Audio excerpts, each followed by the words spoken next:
Okay, we're out this morning to watch Lincoln do a search. We have a subject hidden out in this field that he's on. Brenda's going to work him back and forth in the search area, trying to help him get into an area where he would catch scent. All humans are sloughing off skin cells, and those skin cells are picked up by the currents of the breeze and carried along, and that's what Lincoln will be searching for. So you should see him working with his nose up in the air. He's not a tracking or a trailing dog, so his nose won't be down following a track. He'll be smelling in the air and trying to look for scent, and when he catches that scent, he should take off. Now, there's very little wind out this morning, so Brenda will have to make short passes through her search area so that she doesn't make such a big cut that Lincoln would miss the subject. As a handler, her job is to get the dog through the search area on a grid so that we don't miss a subject. She's the brains of the operation, and Lincoln is the nose of the operation. So her job is to make sure that he works the search area, and his job is to look for the scent. So you can see that Lincoln is off leash. Non-discriminant search and rescue air scent search dog will work off leash so that once he catches the scent, he can just take off and run to the subject. Lincoln's been taught to run to his subject and stay with the subject and then turn and make a barking sound so that his handler knows that he has found the subject.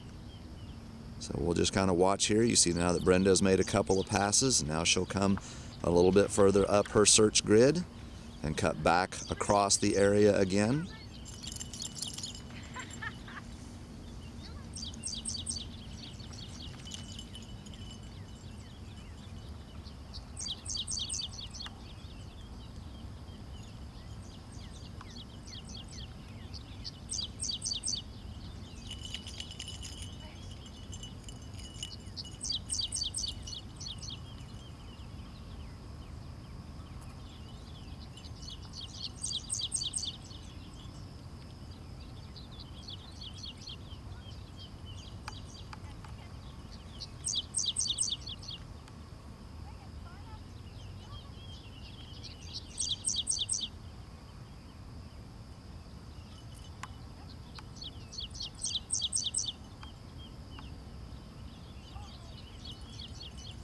Her job will be to watch Lincoln to see signs that he has caught scent.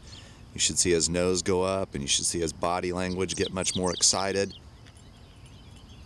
You can see now that he's broken off from Brenda, started to go one direction. That's a good sign that he probably caught a little scent there, but probably not enough scent to convince him that he needed to turn and run towards the find. So as a handler, Brenda's job will be to make a mental note that on that line it looked like Lincoln indicated perhaps that he had some scent. And she'll want to remember that the next time she makes a pass through that field to see if he hits scent on that same line again. Normally Lincoln will work within about 10 yards or so of his handler until he catches scent, and then you'll be able to see him visibly lose interest in being near his handler and decide to take off on his own.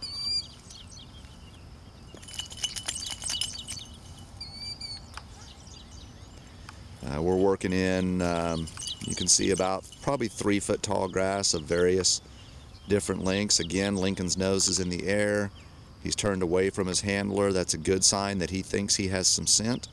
Right now he's just trying to figure out if it's enough scent that he has the find or not. And there you go. Now you see him take off running. That's a sign that he's convinced that he's caught the scent. So he's trying to work out now where exactly is the scent coming from. Brenda's job at this point will be to just kind of stand still and see if Lincoln can work it out. Right now he's totally in charge of the search because he's the one with the scent. You see him stopped in the grass there. He's turning and looking at Brenda, and you see his mouth moving. There's his indication that he has found the subject, and as you can see from the video, you cannot tell there is anybody down there.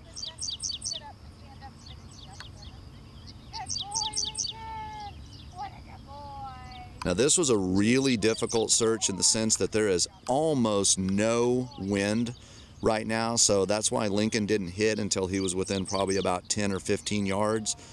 The windier it would be, the further away he would have been able to hit from. But you can tell that certainly a human out in this area would have had no way of knowing that there was somebody down in that grass. And that's what makes these kind of dogs so valuable.